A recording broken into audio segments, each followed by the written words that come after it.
Hey guys, CryptoDad here again. Thanks for joining me for the live Q&A from Michigan.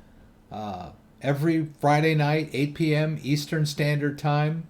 Got a lot of news to talk about today, and I've got some crypto we can move around, but I'm also open to questions, so let's jump in. I think I need this one. Who? Alex? Oh.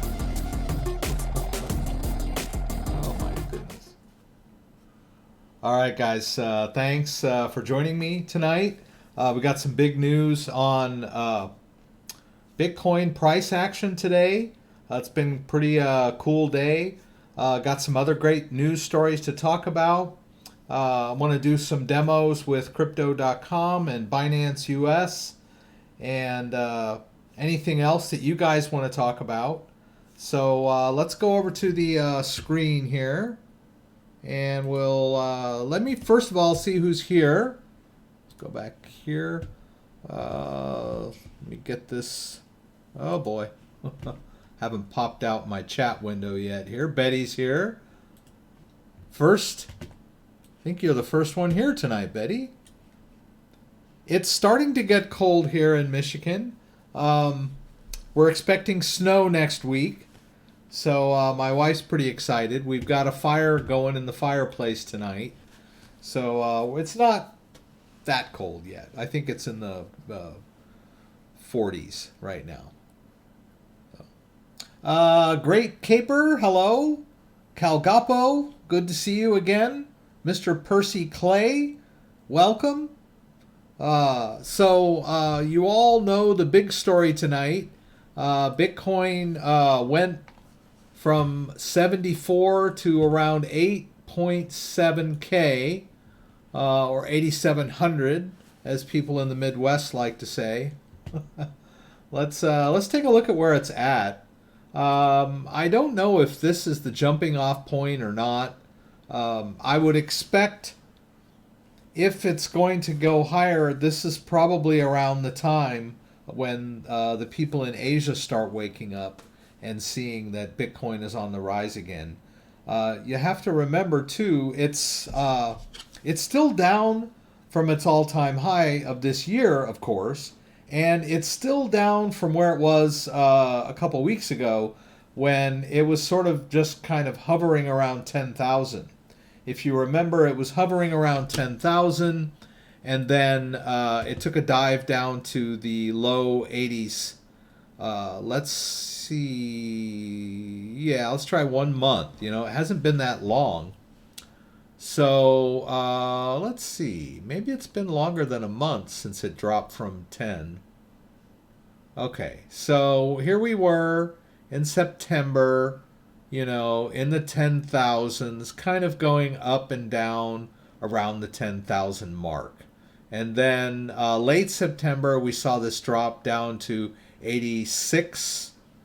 And then the low, it hovered around the low 80s for quite a while. And then just recently, we saw this drop down to around 72, 73, 74. And then today it just shot up. But if you look at where it's at right now, it's still got a lot of room to get back up to the 10,000 mark. And the only reason I bring this up is, you know, I'm not a trade analysis or a chart guy or anything, but just psychologically, if you wake up and you see that Bitcoin is just shot up by 10,000 and you know that it was 10,000 a month ago, you'll probably want to jump in and ride it up, right, before it gets past 10. So if you were looking at 10,000 thinking, I'll let it go down, and it went down, and you're still waiting for it to go down more, right? I talked to some people that were waiting for it to go down from the low 80s. And then it hit the low, you know, the mid to low 7s, and now it's on its way back up. I think there might be some people thinking they may have missed the bus and probably want to jump on that train. But that's just me psychologically. That's the way I would be thinking. if I had money on the sidelines and I woke up this morning in Asia and saw, that it had jumped almost $1,400-1,500. Anyway, that's my take on it. So Robert Thompson is here. He's asking me about a password manager. I use 1Password. So, when I pull this down, of course, it's showing my credit card number, which is not good. Wow. But 1Password will autofill passwords for you. And you can also sync it with your phone. So I like it. I think there's some others, Dashlane. I can't remember what the other big ones are. But I have been using 1Password for quite some time. Now, I used it on my phone for a really long time and just used it that way. And basically what would happen is if I was trying to log into something that I had forgotten about, I would just pull out my phone and say, do I have an account with them? And I could see the account and password and could log in. And I could just look at the passwords on my screen. And so I used it that way for a long time. And then I finally decided to take the plunge and use it on my desktop. And there's a little bit of a learning curve with that, but once you get the hang of it, it works pretty well. But it doesn't always work 100%. There are times where there are certain websites that don't play nice with it, and you kind of have to like open it up in the desktop and cut and paste the password and username in. But most of the time it works pretty well, just like within the browser. We can log into BINANCE US, and I'll show you what I mean. So when I go into BINANCE US, and I go to login, you can see when I hover over here that I got the little icon here, and then it knows that I'm on the Binance website. So it automatically is going to present me with that choice. Now, if I'm logging into the Google website and I have multiple Google accounts stored in the password manager, it will present me with like my different Google accounts. But in this case, I've only got one. And so you can see it fills username and password, and there we go. It works that way on the phone for the most part too. So we can use our Google Authenticator now. We'll talk about two-factor authentication a little bit tonight. I'm a big fan of that. So let me get logged in here. Ooh, boo, boo. And 731. All right. So we'll get into that. And by the way, for those of you who were watching me last week and I was trying to withdraw Ravencoin and it wouldn't let me withdraw the Ravencoin, the mystery has been solved. What happened was I had put $50 worth of fiat into my Binance account fairly recently. And so I can trade all day long on that money. I can buy Bitcoin, sell it for Ravencoin, do whatever, but I cannot withdraw that $50 in crypto or fiat until 10 days after the ACH transfer. So that was why I couldn't withdraw it. So it's nice that you can use fiat very easily on Binance US to sort of fund your trades. You just have to remember that if you've used fiat from your bank, it has to clear before you can withdraw to your own wallet, which is not a big deal. But if you transfer crypto from your own wallet into Binance.com and trade, you can immediately withdraw it all because they'll immediately validate cryptocurrency that you use to fund your account. But money from your bank has to clear. They have that's the only stipulation on that, has to clear. Anyway, so a little bit about the password manager. Works really good. it stores your passwords in an encrypted file on your computer. If you're using your browser to save your passwords, that's better than using the same password over and over again, and it's better than sticky notes on your monitor, but it's not as secure as a password manager. The browser saves the password files in a text file on your computer. It is encrypted, but it's not that it's easy for hackers to break. So if you've been saving all of your passwords in your browser, and you've got a bunch of them in there, and someone gains access to your computer, then and they're skilled, they would be able to get your passwords from that file. So it's more secure to use a password manager. Anyway, enough about that. Juan, thank you again for coming. Mr. David, thank you for being here. Chadwick, thank you for being here. Browser saves bookmarks. Yes. Tech question. If I update my computer to Windows 10, will it affect my Ledger and Exodus wallets in any way? Please and thanks. I believe that Ledger, I don't think Ledger Live works in Windows 7, to be honest with you. So if you're running, I don't know. I don't know what you're using. You may, if you're using Windows 7 and the old Chrome apps, then you probably should upgrade to Windows 10 and start using Ledger Live. But the answer to the question is it's not going to affect your wallets in any way or form. Although, when I believe if you are running Windows 7 and the old Chrome apps, you may not be running the latest firmware on your Ledger either. So once you've upgraded to 10 and upgraded to Ledger Live, you may need to update the firmware on your Ledger. But it's not going to affect any of your wallets. And also, you've got your 24-word recovery phrase if anything goes wrong.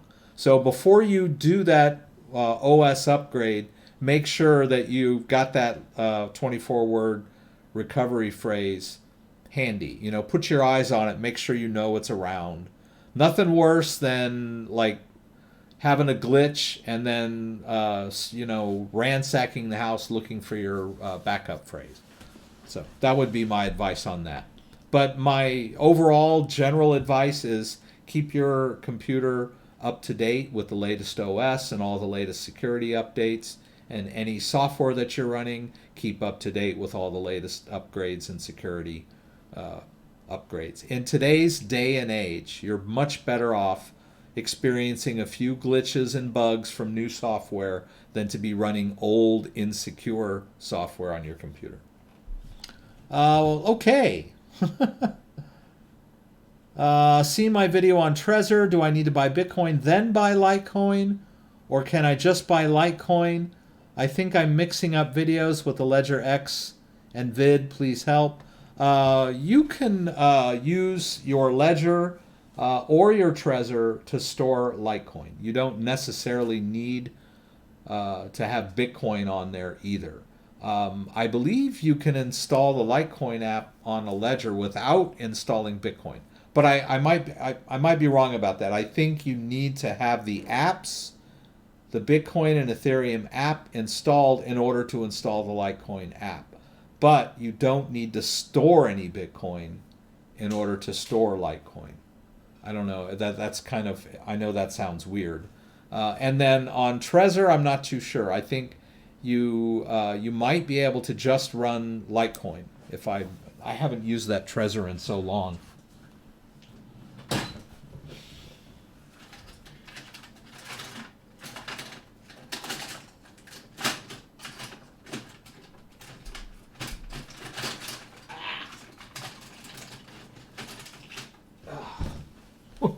Wow.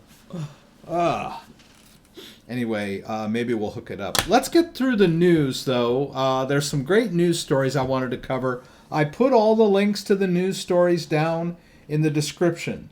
So if you want to follow along with any of these news stories, just go down to the description and you'll see a list of all the news stories and the links to those stories so that you can read them and bookmark them or whatever you want to do if you want to read them later. And then check out all my affiliate links, of course. There's crypto.com, there's Ledger. All of these links, you're going to get a bonus if you do the crypto link, crypto.com link, and I'll get a bonus too. We'll both get a bonus. And then the Ledger link, it takes you right to the Ledger page to buy, a factory new Ledger device, and with not going to pay any higher price than you would if you just found the site on your own. But they do give me a commission for you using my link. But it doesn't cost you anything extra, and you're getting a great product. I believe in all these products that I have affiliate links for. Okay, let's go to the next news story. Now, this is what many people say to be the catalyst of the Bitcoin run-up today. Bitcoin jumps as Xi's speech about blockchain seen as catalyst. So the Chinese president talked about blockchain, not specifically Bitcoin as far as I know. As you know, China outlawed cryptocurrency exchanges in 2017, and they're trying to ban Bitcoin and cryptocurrencies. But there are still a lot of people in China that use Bitcoin. So it's kind of weird. It's like, I don't know, it's kind of like prohibition, right? When the U.S. government outlawed alcohol in the 20s, people just kept drinking. They just became criminals. So, I don't know. I'm not in China. I don't know what the state of it is. But, on the surface, cryptocurrency exchanges had to, pack up and move out. Like BINANCE. They were based in China and then they moved to Taiwan or Hong Kong, and then they moved to Malta. But this is a big kind of sea change in sentiment when the Chinese president is giving a speech to his Politburo, and he's talking about blockchain technology in the sense of it's important for China to be a pioneer in blockchain technology. Now, we're seeing a lot of this in the U.S. There's a lot of stuff going on in the U.S. We'll talk a little bit about that too. A lot of the heat and negative sentiment that surrounds cryptocurrency and Bitcoin is due to getting bashed by members of Congress. It's tied up with Facebook's Libra project, but there are some senators in the U.S. that are saying that we need to innovate in the blockchain sphere. So this thing with China bringing up blockchain innovation may sort of be the kickstart that lawmakers and the SEC and everyone else in the U.S. needs to get moving into this new technology, as opposed to bashing it and calling it something used by criminals and human traffickers and child molesters and every other wicked thing you can say about Bitcoin and blockchain. We all know that it's a financial revolution, and it is a threat to fiat currency in general, because it's a better solution, currency for the people. But there's still a lot of the governments can create their own digital currency. They can adopt other digital currencies. There's a lot of financial technological revolution that can come about based on blockchain technology and Bitcoin. And other cryptocurrencies. So this was a great announcement, coming out of China. Really kind of lit a fire under Bitcoin. All right, and then let's see. I wanted to talk a little bit about, we talked about Libra a little bit. And there's so much going on with Facebook and their business practices and their Libra. So I don't want to get off too far. I just want to talk about Libra and how it relates to blockchain and Bitcoin in general. But we will talk about Mark Zuckerberg. Libra is, the problem with Libra is that it's being touted by a company who has a very bad reputation for privacy, manipulation of the elections, which I don't really believe that Facebook's political ads had a major effect on the election. It not in the way people say. And I just say that as a pragmatist. I'm not trying to take one side or the other. But as a technological person, when you look at the amount of money that was spent in the 2016 election on political ads on Facebook, they bring up this thing about the Russians spent $100,000 on clickbait on Facebook that was promoting Hillary or denouncing Trump or whatever. And even that narrative there's flaws in that. But Hillary Clinton and Donald Trump spent close to billions of dollars on political ads on Facebook. So it's ludicrous to assume that $100,000 worth of clickbait ads had a major influence on the hearts and minds of the American people in the 2016 election. It's just, technologically speaking, it's a drop in the bucket, and it's ludicrous for people to claim that Mark Zuckerberg is somehow responsible for getting Trump elected or helping the Russians get Trump elected. It's ridiculous. Anyway, there's a lot about his privacy violations and political repression for alt-right groups. But in reality, he's deplatforming more than just alt-right groups. A lot of voices are being squelched by Facebook in the name of corporate finance, right? They're deplatforming voices that don't fit their narrative, and they're allowing voices that do. So that's really what's going on. Congress is bashing him for all the wrong reasons. But his Libra project is, just fanning the flames of a hatred. So, I mean, basically, if you look at this article, he was supposed to be talking about Libra, and they immediately started attacking him for his privacy policies and his failure to, censor political ads, which that's really not what we should be expecting of a major platform. Anyway, free speech, great, good stuff. Okay, Libra. Let's move on to Libra now. I just bring up Mark Zuckerberg because there was a lot of sentiment behind his congressional testimony, which was pushing the price of Bitcoin down earlier in the week. So let's take a look at this article here. Twitter, sorry about that. Twitter CEO Jack Dorsey slams Libra. And this is a very smart man. And I want to just point out what he said about Libra.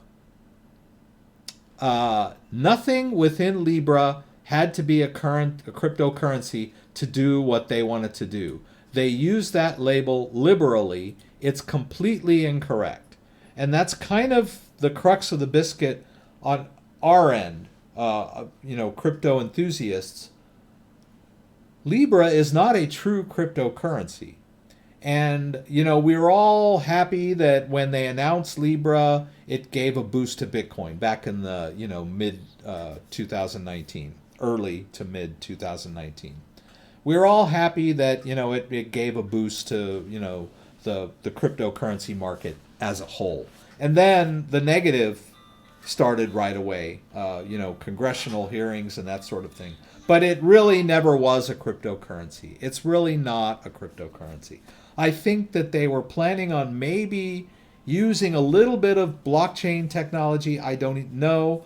There's, the Libra project is supposedly, an association, composed of other companies and whatnot, and they were creating the software for this digital currency, but it's not a decentralized peer-to-peer digital currency like Bitcoin. So we all need to remember that. And Jack Dorsey very eloquently pointed that out today, that Libra is not really a cryptocurrency. It's sort of a hybrid cryptocurrency. But it's got all the old major players of the, dinosaur financial industry that we already have been dealing with, right? PayPal, the banks, all these people. It's just not really a cryptocurrency. Okay, and then this article here about Square, and this is another one about Jack Dorsey, and they were talking about what Square got right as opposed to what Facebook got wrong. Facebook decided to create this digital currency in order to line their own pockets, basically. Sure, they're, increasing their share value for their shareholders and all that great stuff. But really, they're like, how can I make more money, right? I'm going to create my own digital currency that people can use Facebook, and I won't have to, they'll just use Facebook to, buy and sell things to each other, and we'll get rich, right? So they basically tried to create their own cryptocurrency, pseudo cryptocurrency. Whereas if you look at the company Square, they're adopting an existing technology. They're sort of adopting and building upon the existing Bitcoin network, right? So I won't go too far into the article. We've got some stuff we want to do, but that's a really good article. It's linked down below. I encourage you to read all these articles that I've linked to. And then I'd like to talk a little bit about two-factor authentication tonight, if I can find that article that I linked to earlier. Maybe I can't. Let's see if I put it in here. Probably not. I did email it to myself, so I can check that. And I did link to it. And so let's see here. Let's do that. We talk a lot about two-factor authentication. I show it to you when I log into my cryptocurrency accounts. So we all should know that two-factor authentication increases your security and privacy. And I also point out, I really hate it when websites want to show me notifications. It's just really annoying. I always block it. The last thing I need is every website that I've ever visited popping up notices to me on throughout the day going, hey, I just posted a new article. You want to read it? I'm like, anyway. I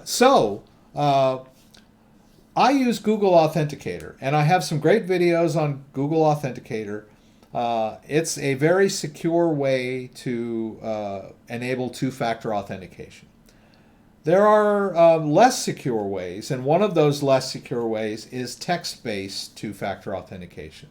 This seems to be more of the mainstream people with bank accounts and some cryptocurrency accounts. If they haven't figured out how to use Google Authenticator yet, they're usually going to use, at least be using two-factor authentication SMS-based, which basically just means when you log into Coinbase, it's going to send you a text, and you have to put the text code in your, the code field on your browser before you can log into the cryptocurrency exchange.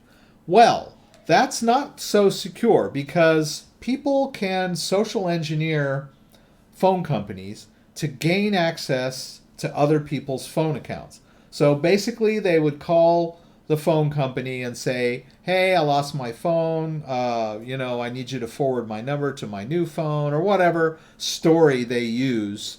And they dupe people at the phone company to forward an innocent person's phone number to an attacker's phone.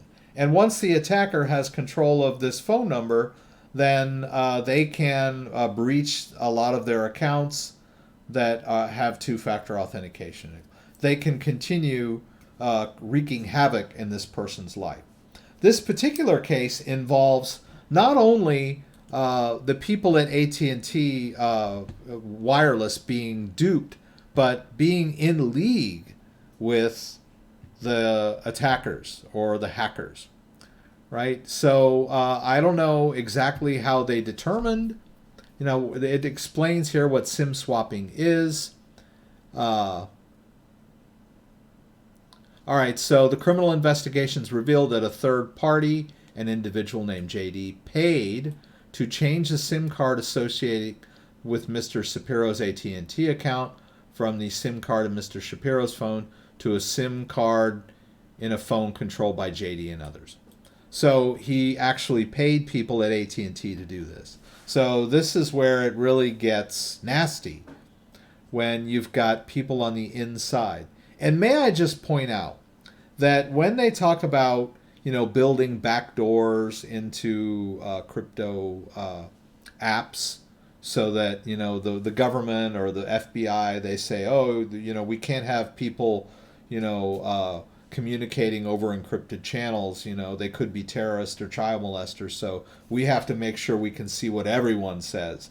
Well, when these backdoors are built in, we've got all of these people that work for the FBI and all the subcontractors that work for the FBI that have access to these backdoors. So and any of these people can easily be compromised by money to sell that access or that information to hackers. And so it's just a very slippery slope when you want to try to build backdoors into encryption. I wanted to point that out because this is a perfect example of a company being compromised by, hackers being paid off, their employees, insiders that were allowing their customers to get hacked. So I don't have time to go through the story paragraph by paragraph, so check out the link there. Always enable two-factor authentication. It's still better than just login and password. If you can figure out Google Authenticator, it's more secure than SMS, because in order to Google Authenticator, they can't social engineer with someone at the phone company, right? The Google Authenticator is local to your device. You hold the device, you hold the Google Authenticator codes, much more secure for you. All right.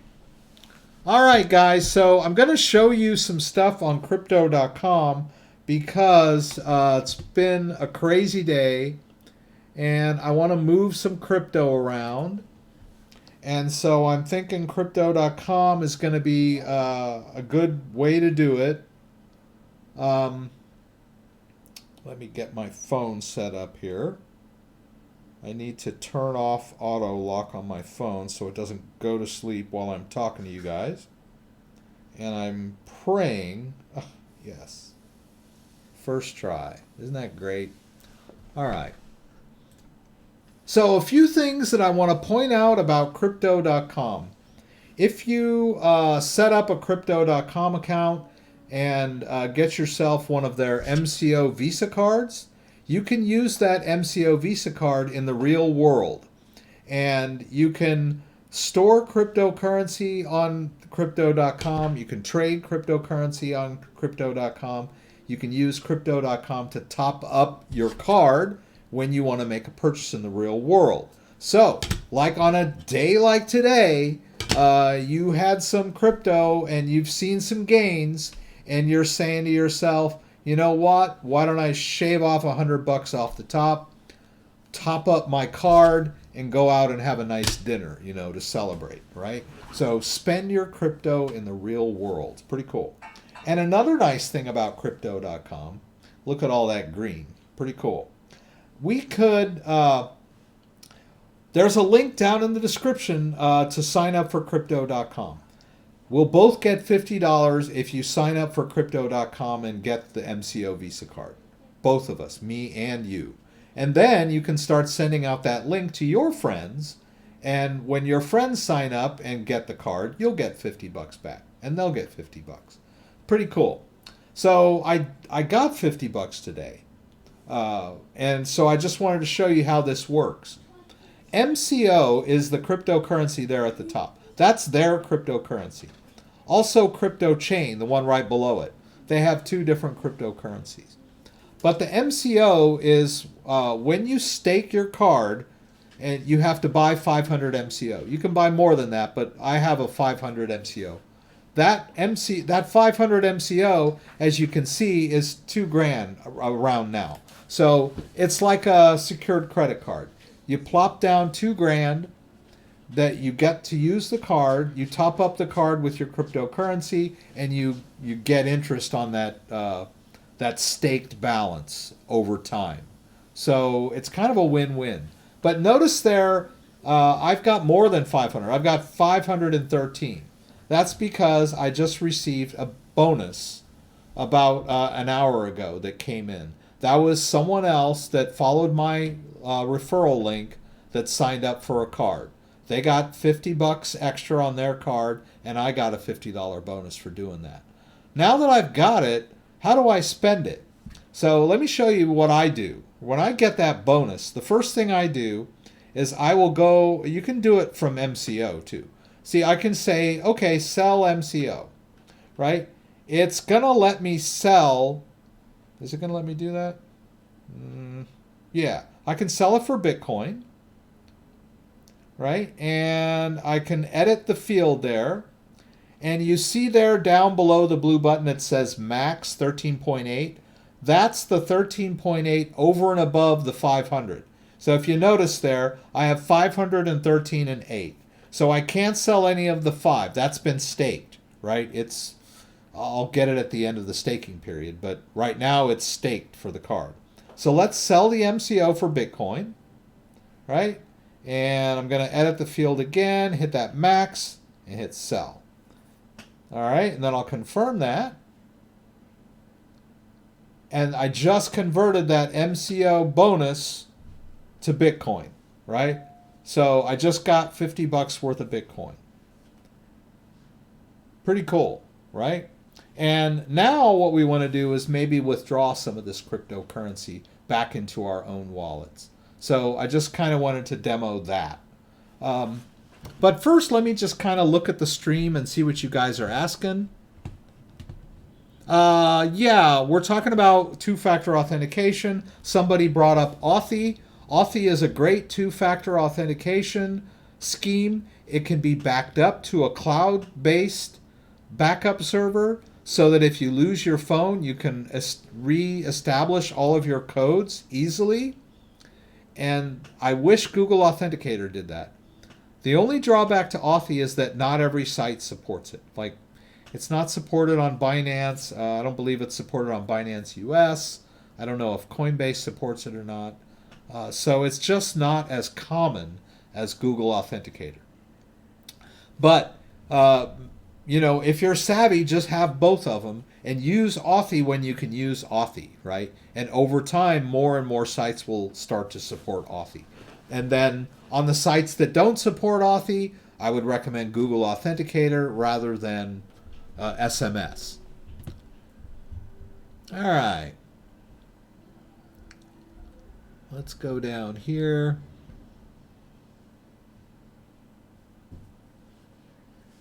Okay, someone's asking me about the, Ryan Anderson asked about the Ledger Nano S and how it works with my new Ether wallet and ERC20 tokens. Within the last 3 months, I believe, Ledger has added support for ERC20 tokens in Ledger Live. In the past, you had to use MyEtherWallet to manage your ERC20 tokens. So in answer to your question, when you set up Ledger Live, which is the software that you're going to be using to manage your balance on your Ledger Nano S,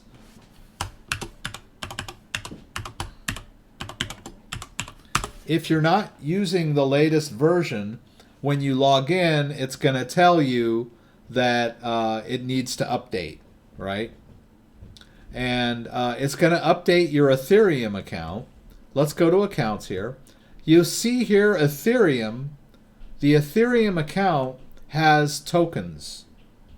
So these are ERC20 tokens. So let me link you to a video, Ryan, that I did not too long ago.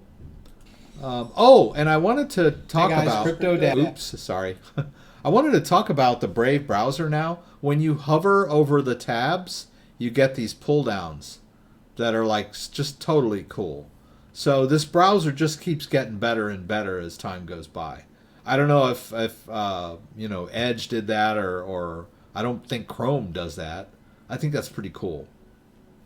All right. So you were asking me about a video that I did. Yeah, let's do Ledger. Whoops.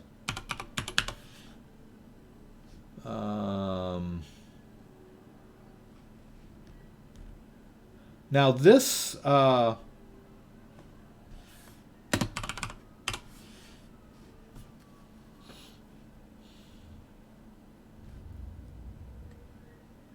yeah, I think this is probably the best one for you.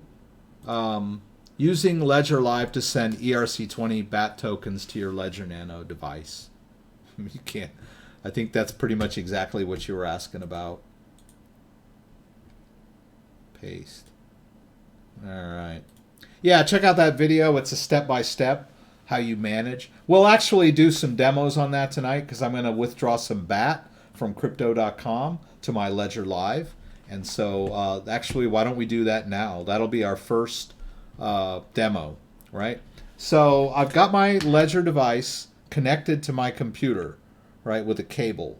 This device supports Bluetooth, but I enjoy using the desktop version for, my major crypto and stuff.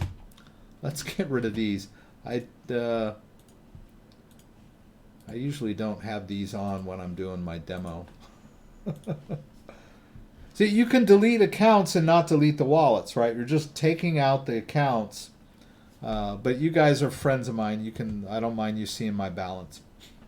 All right. So here we go. We're going to go tokens. Now, if you don't have any, let's say we're going to transfer some BAT, ERC20. If you don't have any BAT in your wallet, you can, I think it's, where does it go here?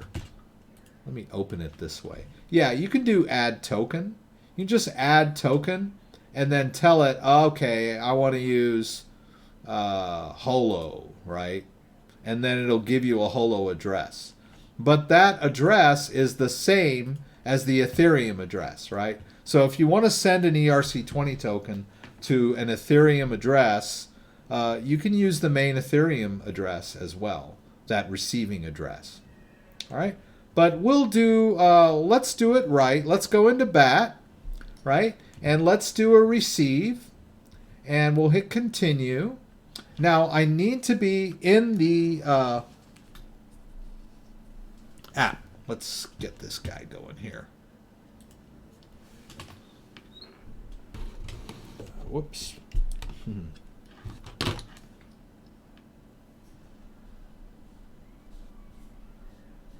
All right. Whoops. All right, so we need to be in the Ethereum app. I believe I'm in the Bitcoin app at the moment. Right. I need to be out on the home screen, and then I just navigate over to the Ethereum app, right? And then as soon as I'm on top of Ethereum, I'll hit both buttons, and then that will take me inside the Ethereum app. And then notice there on the screen that both of those blue check marks are now checked. Right? I've satisfied the conditions. Right? So I'll hit continue. and then I'll hit continue again. And now it wants me to verify that address on my device. So I'm just going to, you see that little arrow? It means click the button that the arrow is pointing to. There's that Ethereum. Well, it's a BAT address, right? But it's the exact same address as the Ethereum wallet, right? And then I'll just scroll one more button over to approve. I'll hit both buttons. And now it's ready. All right. So now what I want to do is I want to send some crypto to that address. So let's go back over to our crypto.com. Now this particular address has already been added to my list of addresses. Let's get this thing going here. I might need to bring that back in a minute. So let's go down to basic attention token here, and I want to do a transfer. All right, and now I can do withdraw BAT, and you'll notice there that that address there, that Ledger X BAT address, matches this address. So I really don't need to add it again, but I could by hitting the plus and scanning it. But I don't want to do that because sometimes it glitches when you try to add the same address twice. So I'll demo that in the next withdrawal that we do. All right, so we're going to hit send BAT. And I'm going to send it all. So I'm going to tap in the edit field. I'm going to hit max there. And then I'm going to hit send on my phone. I'm going to confirm that. And then I need to enter my Google Authenticator code. I have Google Authenticator set up on my Crypto.com account. So we just get out of Crypto.com, slide over to our Google Authenticator, and then just scroll down till I find my Crypto.com. There it is. So you'll see the timer there on the side. These codes are almost expired. Let me wait till a new one is ready. Now I'm going to tap it, and you see it said copied down there. Now I can just slide up and over to my Crypto.com. I'll tap, and then I'll tap again, and then hit paste and continue. All right, and my BAT withdrawal request has been submitted. And I get an email alert there that the BAT has been withdrawn. All right, so let's do, now that's sending ERC20 tokens from an exchange to your wallet, right? I just withdrew those 1,000 BAT from Crypto.com and moved them into my Ledger Nano X. Now, I don't think I'm going to get the full 1,000. They're going to take a withdrawal fee. That's standard. But we can keep an eye on the BAT and watch the balance go up when those 1,000 BAT come in. All right. And while we're doing that, well, yeah, because it does take a minute. In fact, I've kind of noticed that with Crypto.com, when you start to withdraw several times back to back, it sort of gets backed up. It won't even do one until the other one is totally cleared. At least that is what appeared to happen to me once.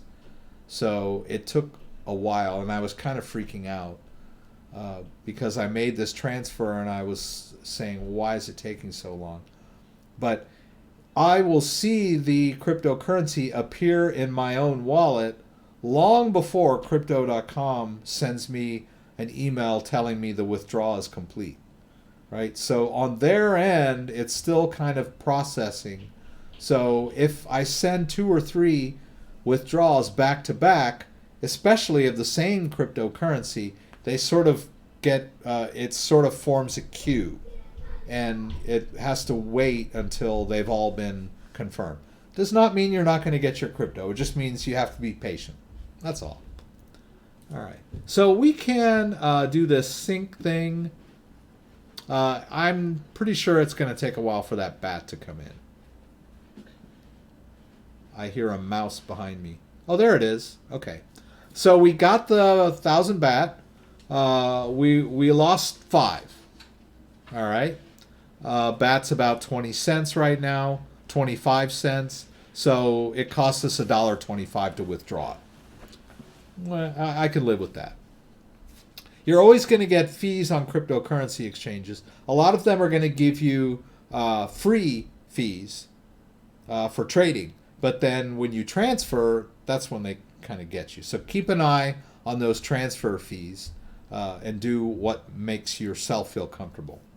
I should mention, too, that there was an article about Binance saying they were overcharging people for Bitcoin withdrawals. That's in the eye of the beholder. They're charging kind of a flat fee on withdrawals, but they themselves are getting them cheaper because they're doing them in bulk. So, I mean, it's almost like accusing the oil company of overcharging us for oil, which I guess in many people's eyes they do. All right, so enough about that. Let's go and withdraw some Bitcoin, right? I want to withdraw to this native SegWit address. You can see it's kind of a landing page. All right, so we're gonna, before we do a withdrawal, we need to get the sending address. I'll hit receive. I'm gonna go over to my Ledger device, and this is what gets people, I think. Whoops, yeah. They get a little bit hung up when they get into an app like this, and they kind of get stuck. They're sort of like, what do I do now? Should I do more? Should I go over here and go into settings and then go down and then, what is all this contract stuff? I don't get it, and blah, blah, blah. Well, if you get stuck in a menu, just use one or the other button until you find yourself at back. And then you can hit both buttons to back out of that menu, right? Now you're back at the application level. Let's use the buttons until we find quit. And then we can hit both buttons and quit ourselves out of the Ethereum app. I know a lot of people get confused like that. They end up kind of in a loop trying to, they go in and out of the settings, and they feel like they're stuck and they don't know what's going on, and they get mad. All right, so let's head over to the Bitcoin. I think it's this one. No. Let's go over to Bitcoin. Let's hit both buttons. All right. I want to do a receive. Now that I'm in the Bitcoin app, I'll go ahead and hit continue. And, whoops, sorry. All right, and now I'll hit continue one more time, and then I'll hit continue to verify, and the Bitcoin address appears on my device. Now, every time you go into Ledger Live, it generates a new receiving address. This enhances security and privacy, right? So I just confirm that that address is the same one I see on my screen, and then I advance to the next screen and hit both buttons for approve. All right. And now I've got a shiny new Bitcoin address that I want to send some Bitcoin into. The only thing is that Crypto.com has never encountered this address. So I need to go through a little process to verify that address for them. Kind of, you can call it whitelisting. It's sort of like allowing certain programs to run that your malware might object to. You can whitelist it so it doesn't get flagged. So pretty much the same process here. And after this, I'll look at some questions, right? So let's go back out to our home menu. Let's go down there to the Bitcoin, and I want to do a transfer. And I want it to read in a new address. So first I'm going to hit withdraw Bitcoin, but none of these addresses matches what's on my screen. You can see I've been doing this for a long time. I'm going to hit the plus, and then it asks me to scan. I can put in the Bitcoin address in this field manually, or I can hit that little QR code. I'm going to hit the QR code, right? And now it activates the camera on my phone, right? I'm just going to raise my phone up to that QR code, and it scans in the QR code that is on my computer screen into my phone. It's easier than emailing it to myself. There's only one small problem. They put the word Bitcoin colon at the beginning of the address. And Crypto.com does not like that. So you have to edit. All right, so you just tap. If I can get it to neat. Yeah. I do not like the new iOS app, the way that it... There we go. I did it. There used to be a little magnifying glass, but they changed it to a large cursor. So we're just going to erase that Bitcoin colon and just put that pure Bitcoin address in. That is a native SegWit Bitcoin address, by the way. It doesn't start with a 3 or a 1 or an M. It starts with a BC1. That's the latest format. You save money on the blockchain, and it's faster. All right, I'm going to call this Ledger... Ledger X, whoops, native SegWit. Come on. Okay, the phone just alerted me that the BAT withdrawal was complete. That was cool. Ledger X, native SegWit, and I think I need 6. I'm going to put 7 just in case. All right. I think I may have skipped 6. Now I need my two-factor authentication. So I'm going to quit this app, launch Google Authenticator, look at that Crypto.com, tap, slide back over, tap, tap, paste, continue. I needed to do that fast. I was running out of time. Now I should get an email from Crypto.com. They want me to verify that withdrawal address. I can eyeball it in my email with the one on the screen.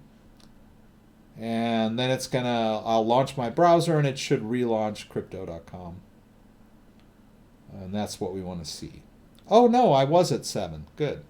All right, so now that I've whitelisted that Bitcoin address, all I have to do to send to my ledger is hit send BTC. And then I'm going to tap in the edit field there. And down below the send button, I have that max. I'm just going to max it out, send it. Wants me to confirm. Boom. Two-factor again. Remain calm.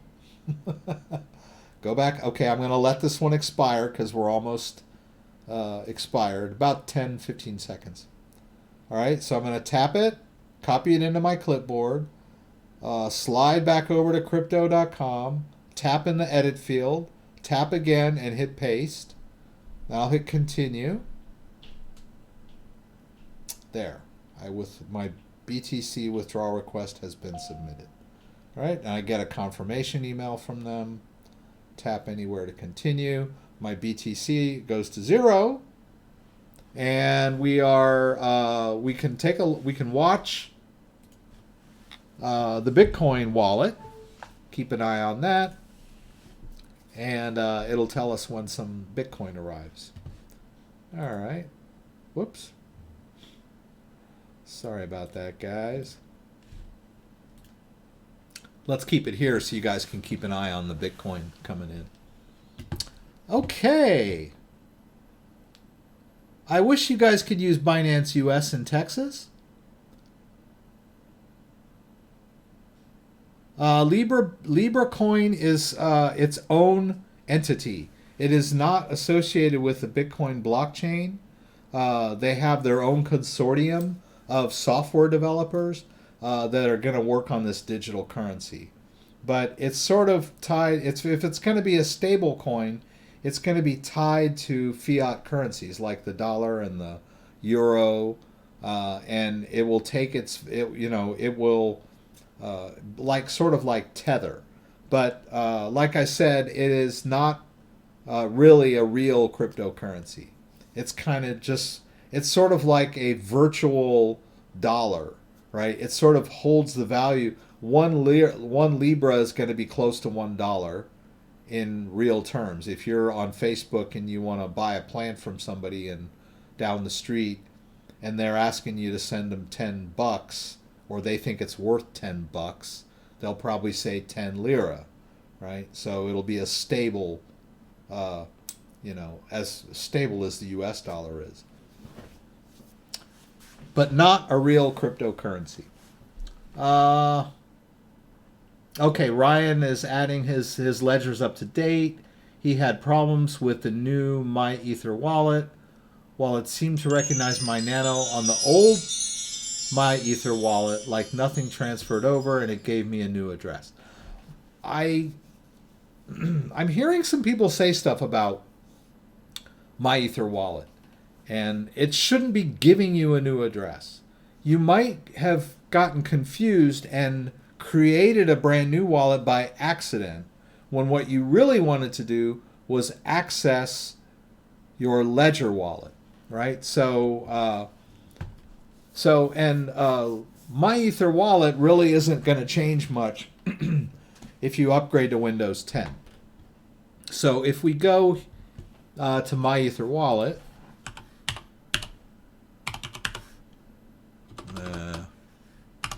okay, just right there. Right? Maybe because the interface has changed, you might have got confused, but you want to hit Access My Wallet. You want to choose Hardware. You want to choose Ledger. Oh, it says new, so I'm going to refresh the browser. They're always updating it too.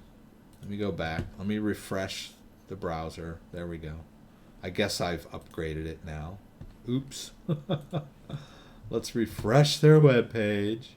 Okay, so now I should be running the latest one.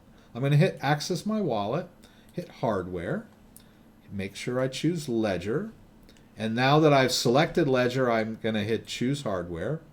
Now, this is maybe where you went wrong. There is a choice here between the old, I can't think of the term for it anymore. Damn it. I drew a blank. It's like a address format, right? This M4460, there's an old one and a new one. The old ledgers use this old address format, and the newer ones, if you create an Ethereum account with Ledger Live, it uses the newer format. So I need to choose Ledger Live when I choose it. Now, if you have an old ledger that you created using the old Ledger apps for Chrome, then you would stick with the default. But if you're, you've installed the app on the new Ledger using the latest version of the Ethereum app and then transferred over, you would choose Ethereum. Try both, right? And then maybe you should see your balance that was there before. I need to be in the Ethereum app for this. One vital piece of the picture that I left out. All right, let's go back again. Application is ready. Let's quit the Bitcoin app. Let's go back to, let's go back to the Ethereum app. I need to be in the Ethereum app while I'm doing all of this stuff. So let's try again. Let's hit Hardware, Ledger, choose Hardware. I'm going to choose Ledger Live, and then I'm going to go ahead and enter the Ethereum app on my device in anticipation of this handshake, or whatever you want to call it. Right? There is that Ethereum balance that we've been using in Ledger Live. It's the same Ethereum address, right? Look at the accounts. The Ethereum address is exactly the same. And the balance is that we're looking at the exact same wallet, right? So just make sure that you've chosen the right. This is the same address that I used before. I'm going to tick that off, open it up, and there it goes. Not only do I see my balance of Ethereum, I can see all those tokens, right? There's those BAT tokens. You remember we just put those BAT tokens in there. So I'm maybe you should try logging into My Ether wallet again with your hardware device connected, the Ethereum app activated. There's so many steps that you need to go through. But like I said, you don't need to do this anymore because Ledger Live supports ERC20 tokens directly now, right? Easy. Let's go down to Bitcoin. Not here yet, right? This one may take a while. I don't know. It seems like Bitcoin moves a little bit slower than other cryptocurrencies, right? All right. So, although it does say on the crypto.com that my Bitcoin is 0, so we're in a precarious situation where we've got 0 balance in both wallets. It's kind of scary, but don't worry, it'll get there. All right. I like auth. You see,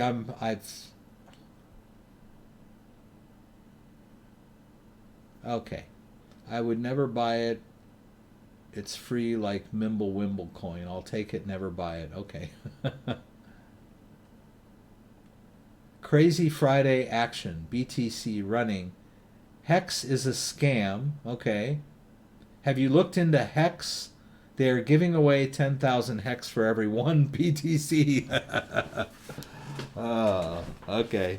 I don't know. I mean, do you need to hold this in your own wallet, or do you need to hold it on the Hex exchange? Yeah. Staking in general is not a scam, right? There are a lot of staking websites out there that you can stake your coins. Crypto.com, the app that I'm using, has a staking feature where I can store my Bitcoin for certain time periods and earn interest. If you watch CryptoLark, he talks about this a lot. There are a lot of opportunities to deposit your cryptocurrency with certain exchanges or companies or wallets that will pay you interest.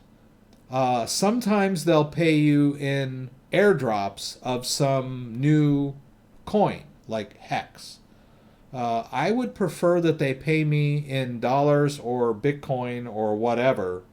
That's a little more above board than saying, hey, deposit a Bitcoin here and, in a week or two, we'll send you some free Hex, which is basically worthless right now. They're asking quite a lot from you, right? They're asking you to store your precious Bitcoin on their platform. That's my assumption. I haven't looked into this. But be wary of any of these small cap coins that are promising you free coins, for you to deposit Bitcoin with them or something like that. Red flag, right? I could be wrong. It could be a totally legitimate organization. Can you please help BINANCE? What other exchange is just as reliable as the one you're trying to buy Tron? Okay. All right. So if you want to buy Tron, and you can't use Binance. Binance US doesn't have Tron yet. Maybe they will soon. They keep adding more. They've been adding more and more as time goes by. I still can't take that. Maybe tomorrow morning I'll be able to take it out. All right. But they recently added Dogecoin, but they don't have Tron yet. Binance proper, of course. Hey, somebody tipped me. Thank you. Oh, that's Dan.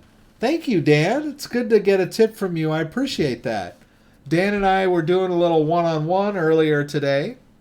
I helped him find some crypto. If anybody has issues that they need to resolve one-on-one, shoot me an email, thecryptodad@gmail.com, and maybe we can get together and work through your problems.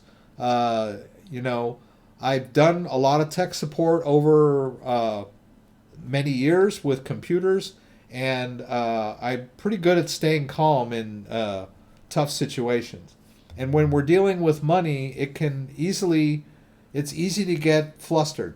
So I think I have a pretty good talent for staying calm in these types of situations. So if you're in a bind, let me know, and we'll work together. Of course, I'll charge you a reasonable amount, but just like if you got leaky pipes, call a plumber. If you need a table built, call a carpenter. And if you got trouble with your crypto, you screwed something up, you lost some crypto, or you can't figure out how to use your ledger or whatever it is, call the CryptoDad. I'll be there. Enough of that, right? So the question is, what can I do if I can't use Binance and I want to buy Tron? Okay, I think Coinbase doesn't sell Tron, right? So we can cross Coinbase off the list right away. Now, there are a lot of cryptocurrency exchanges out there that you can buy Tron on. And basically, you just kind of need to go through their sign-up process. But you want to make sure it's a reputable cryptocurrency exchange, especially if you're going to be depositing your own hard-earned money in that cryptocurrency exchange. So we can go to Tron on CoinGecko, and they'll list all of the places you can buy Tron, right? So here's all the markets where you can buy Tron. Hit BTC, Binance, which you're not going to use, BitThumb, OKEX, Bitrue, Float SV, Huboy, Bittrex, Gate.io, KuCoin. So there's a lot of cryptocurrency exchanges where you can acquire Tron, right? My recommendation, if you're in the U.S., is to just go ahead and use Bittrex. They're a San Francisco-based company, and it's easy and free to open up an account. Although, if you want to make deposits, you have to wire at least $1,000 into their account. So my suggestion, which I've demoed in many videos, is buy a little Bitcoin on Coinbase and use it to fund the alt cryptocurrency exchanges for the coins that you can't get on Coinbase. So buy $100 worth of Bitcoin on Coinbase, deposit that Bitcoin into your Bittrex account after you've set one up, and then use that Bitcoin to buy your Tron.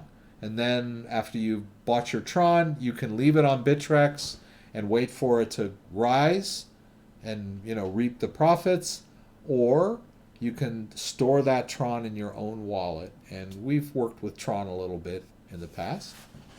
So Bittrex is fairly straightforward. Just Google it,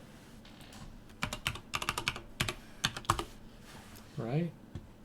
Just sign up, right? Give them your name and email. They're probably asking for verification these days. Most cryptocurrency exchanges are. But I know it goes against the code of cryptocurrencies, but you should probably stay on the up and up as much as possible.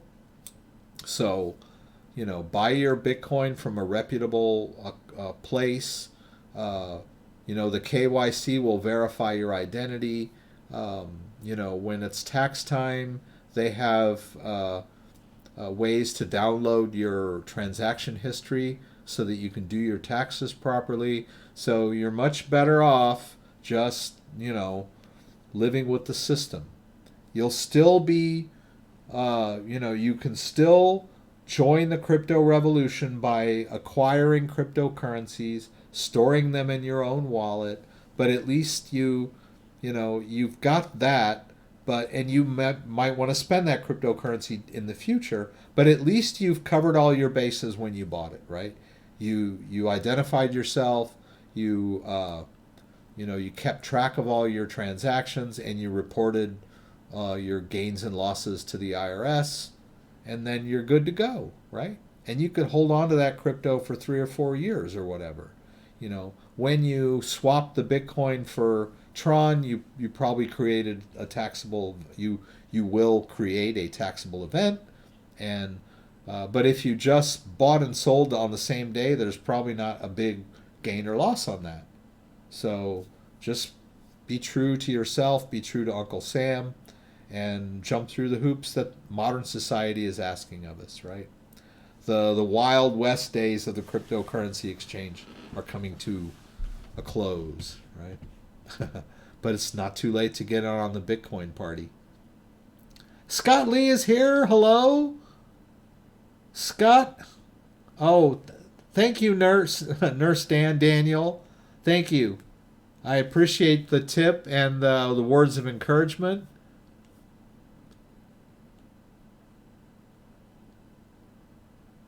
Okay, so EKAS, a recent poll asked if you could take 10 grand in gold or crypto that you couldn't touch for a decade.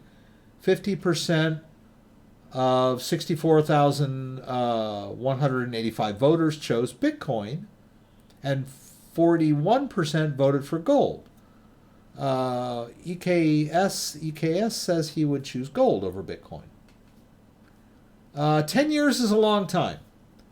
That would be a tough one for me. I would most likely choose Bitcoin. That's just me. Have a hole in your head, vote Democrat. That's pretty good. That's a good segue, Grand Illusion, from leaky pipes and plumbers to holes in heads and Democrats. Change now is KYC free. So, yeah, who asked that question? I think it was...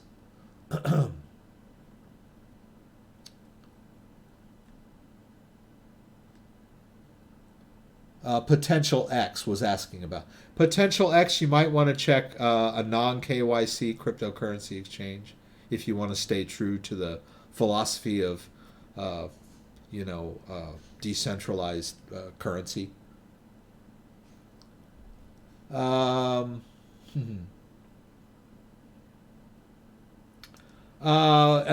P2P Bisque. I haven't tried that out yet. That sounds familiar. It's probably something that I bookmarked at one point. As a matter of fact, I thought I heard about it. Yeah. I have not tried this yet.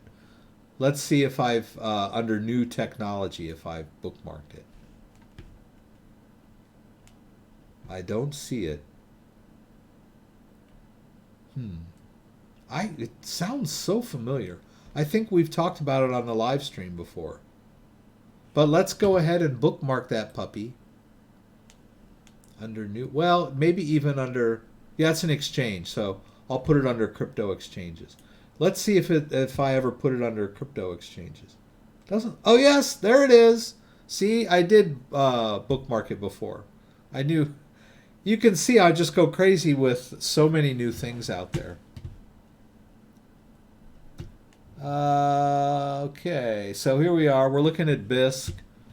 I may have even tried to download this, but it's worth a shot. I wouldn't risk large amounts of Bitcoin on it until I felt completely comfortable with it. But I'm always open to new ways of playing around with cryptocurrency. Yeah. Do we have time to move some more crypto? My first CryptoDad video was Litecoin Cash airdrop. Fork. Litecoin Cash. That video really got a lot of views, and it was funny because when I made that video, the Litecoin Cash video, Litecoin Cash was a fork of Litecoin, and everybody, because Charlie Lee said it was a scam, everybody immediately believed it was a scam. So, and he didn't specifically say that it was a scam. He sort of spoke about it in scam language or whatever. But anyway, I did this video on how to claim your Litecoin Cash, right? It's a hard fork of Litecoin. Why not grab if you have Litecoin and you can get free Litecoin Cash, why not? So I did a video. And then as soon as I posted the video, people were commenting, that's a scam, that's a scam, that's a scam. And I remember my comment was, it's funny how I can post an 18-minute video and within 1 minute, people jump in and say it's a scam before they've even watched the video. But anyway, I got a lot of hits on that video, so I'm not surprised that that was your first CryptoDad video. And as it turned out, it was not a scam. It was a hard fork of Litecoin. It basically turned into a worthless, S-coin. But you can still trade it. It's still out there. It just isn't anything close to what Litecoin is worth. It's not like Bitcoin Cash. When Bitcoin Cash hard forked off of Bitcoin, there was money to be made. It was like free Bitcoin Cash for your Bitcoin. Immediately when you got the Bitcoin Cash, it was worth something. And, but the Litecoin hard fork didn't really pan out that way. Yes, it is. It's fun to play with money like a Monopoly game. I think I was going to go ahead and move a little more crypto into here from crypto.com. Yeah, I'm going to move that Ethereum back. Should I do that? Why not? I don't know. I don't know what I want to do.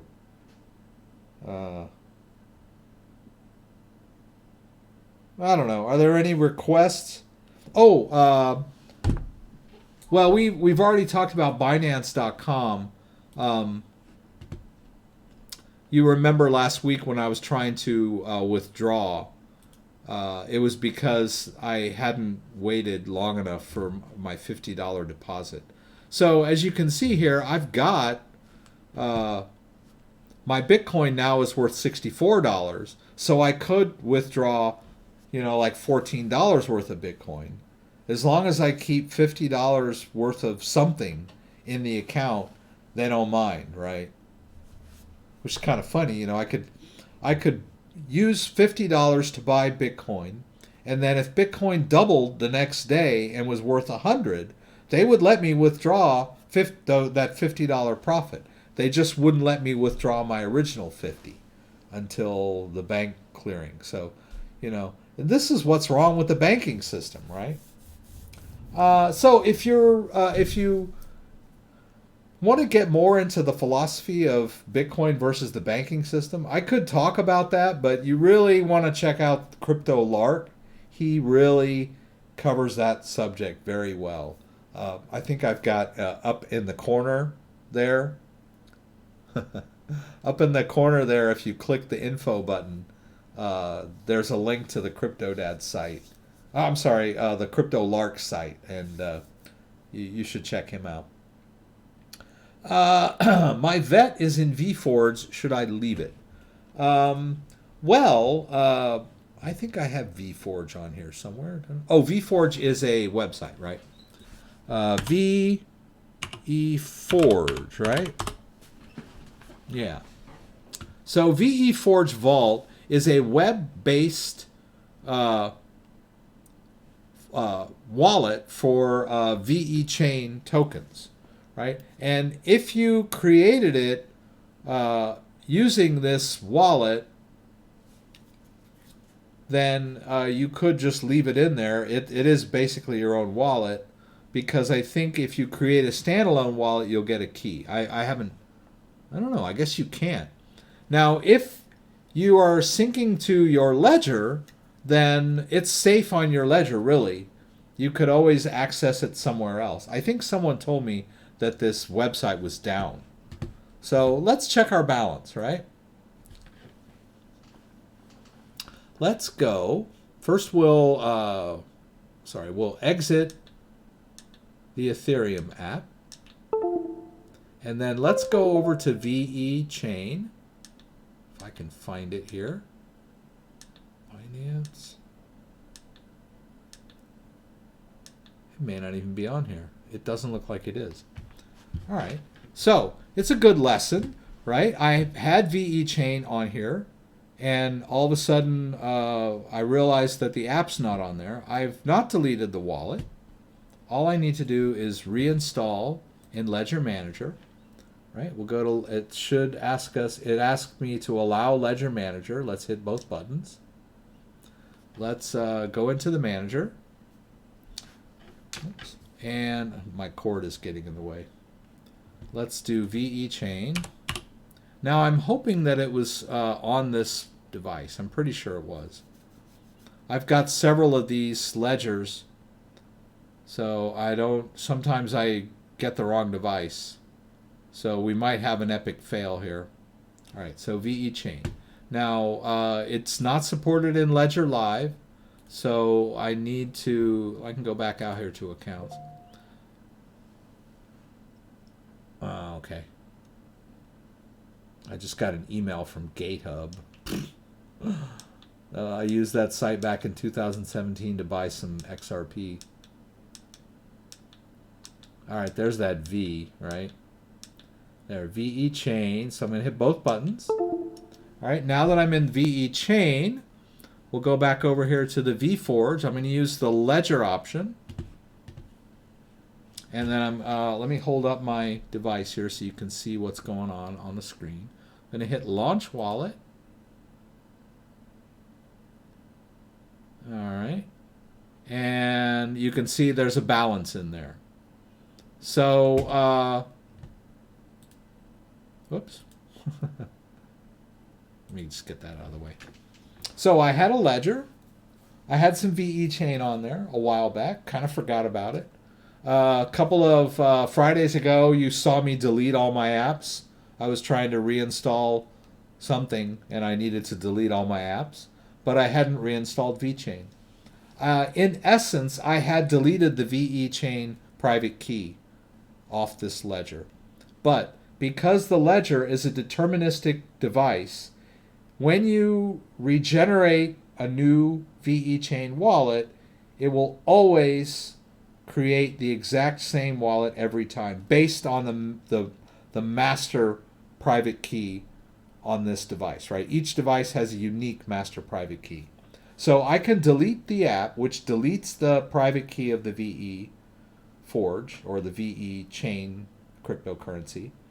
All I need to do is re-add the app, and then to access the balance, I had to use this third-party interface, right? I just entered the app and opened up the wallet, and there you can see I've got a little bit of VE chain stored on my ledger. The private keys are stored on my ledger. The VE chain is stored on the VE chain blockchain, whatever. I hope I'm using those terms correctly.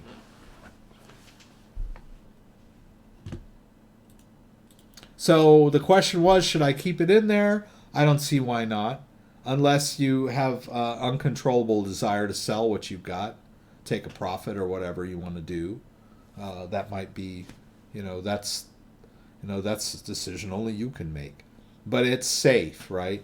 The VE chain that I have stored on here that I can see right there on my screen, it's safe and sound. It's not going anywhere. So I'll probably just hang on to it. Maybe it'll be worth, double or triple that down the road. Who knows, right? I got a lot of cryptocurrency, just like little samples of it. Little $50, $100 chunks of different cryptocurrencies that I do for my videos. And sometimes I'll kind of forget they're there. It's sort of like sticking money in your jeans, and then, or a jacket, and then a couple seasons later, you're going out sledding or whatever, and you put on the winter coat, and you're like, hey, I left $20 in here. So it's kind of like that, but I have all my seeds backed up, so if I ever really wanted to know where all my crypto was, I could go through all that documentation. But I kind of like to forget about it. Let it be a surprise. All right, so let's take a look at where Bitcoin is right now. We've had quite a day. Okay. Are you kidding me? Wow. 93.94. Wow. All right, so let's look at the one-day chart for Bitcoin, if we may. 74.91, and now we're at 92.94. Wow. almost a $2,000 increase in one day. So poo-poo on all those Bitcoin naysayers, right? Happy days are here again. Yeah. Okay. Wow. I'm just flabbergasted. I don't know what to say. Um, so, yeah, it looks like Bitcoin's going to break that 10K. I guess all those people in Asia heard me at the beginning of the live stream when I said if I woke up in Asia and Bitcoin was at 85, I would buy. Right? Maybe they were listening to me. I think everybody in Asia has wiped the sleep out of their eyes, and they're sitting down in front of their computers at their day trading posts, and they're buying Bitcoin. Wow. Bear trap. I don't know what that means. It sounds bad, right? What is a bear trap? It's like, I'm assuming it's like you step in this metal thing and the clamps close. So I don't know if it's good for bears or bad for bears. I guess it's bad for bears, right? What bear would want to be trapped? So I guess a bear trap is when something. What is a bear trap? I know what's a bear trap. Oh, really? What is it? When a bear wants food and then they step on the food, they get trapped and then their foot gets stuck. Okay. Did you hear Alex? He explained what that meant. So a bear wants food and he steps on the trap and then it catches his foot and then the bear is stuck. He knows more about it than I do. Oh, Alex, where's your certificate? Okay. I'll get my certificate. Alex is going to bring his certificate. My son Alex accumulated 100 class dojo points. Class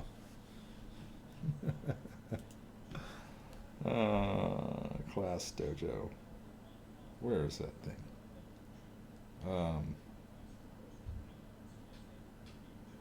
Whoops. Where is that? Here it is. Oh, can I see? Wow. 100 dojo points. So now he gets to bring one toy to school. What is it? I'm the parent.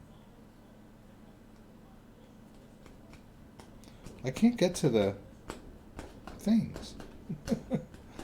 I give up. Right? There's a place where you can go and see all their points. But I can't find it. Help me, help me. I don't know where it is. Anyway, he got 100, and so he gets to bring his toy. What toy are you going to bring to school? My new Dumb Ways to Die toy. Oh, yeah, the Dumb Ways to Die toy, of course. All right. All right, so Bitcoin is back up again, back in the game. This feels good. All right. So we moved some crypto tonight. That was good. Oh, okay, here it goes.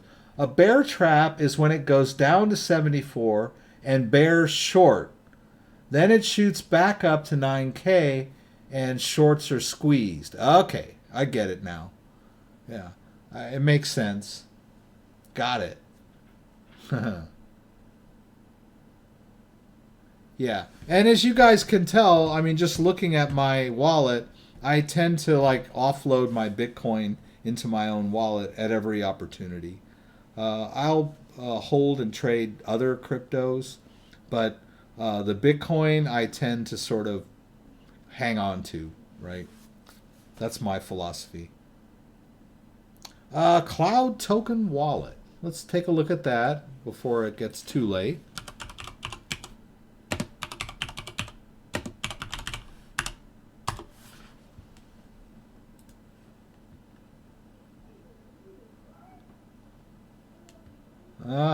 Looks like I want to start meditating. Looks like an Asian site. I don't want to be... You guys have heard me talk about this before. Programmers think in their own language, right? So when you're dealing with Asian program sites, there's always going to be a little bit of what do they call that? Lost in translation. So the interface is always going to be a little broken for the English users for some reason. I always encounter that. So although I'm not putting it down, and I think they tend to be a little more rigorous in their code, whereas English software, software written for people in the U.S. tends to be more user interface oriented, right? So I can look at this website, right, and just see that it's Asian based, but there's nothing wrong with that. All right, so it looks like they have a PowerPoint wallet. Okay, so there's a little tutorial there. Looks like something you would download to your phone. Cloud Technology and Investments Pty Limited.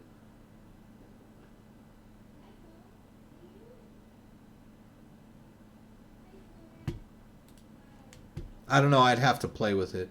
If it's a, if it generates a backup seed, and you're storing the private key in your own wallet, then I wouldn't mind giving it a whirl, seeing how it works.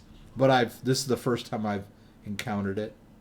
I'll put it in new technology. We'll check another link I'll forget. Yeah. My crypto is scattered all over the place. All right, guys. Well, thanks. Oh, yeah, in California school. I am so happy not to be in California anymore, and for so many reasons. The schools being one of them. The schools in California, they were so politically correct. They were always talking about safety issues. They had inclement weather, which meant it's raining, right? Like, oh, we have inclement weather, God forbid the children should get raindrops on their head.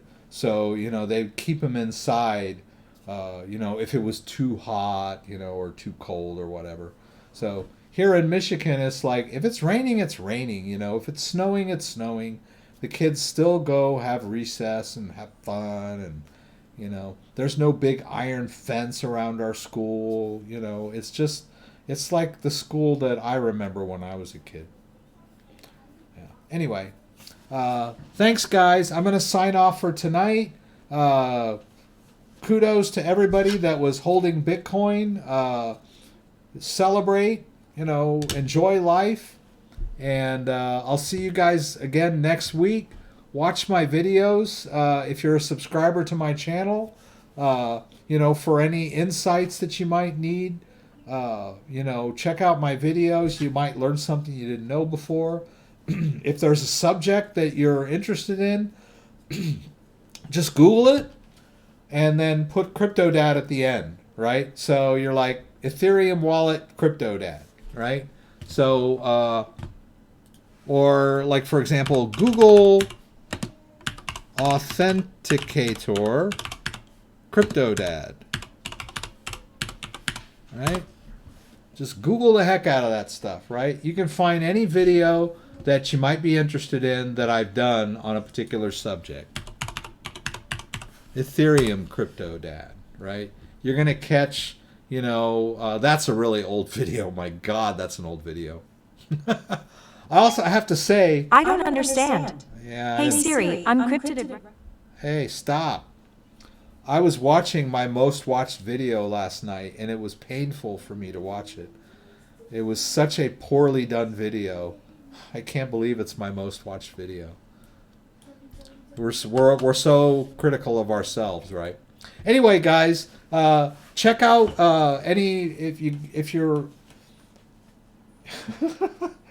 if there's something you need to know, I've probably done a video on it. So just Google the subject matter with my name, at the end, CryptoDad, and you'll probably find the video related to that subject.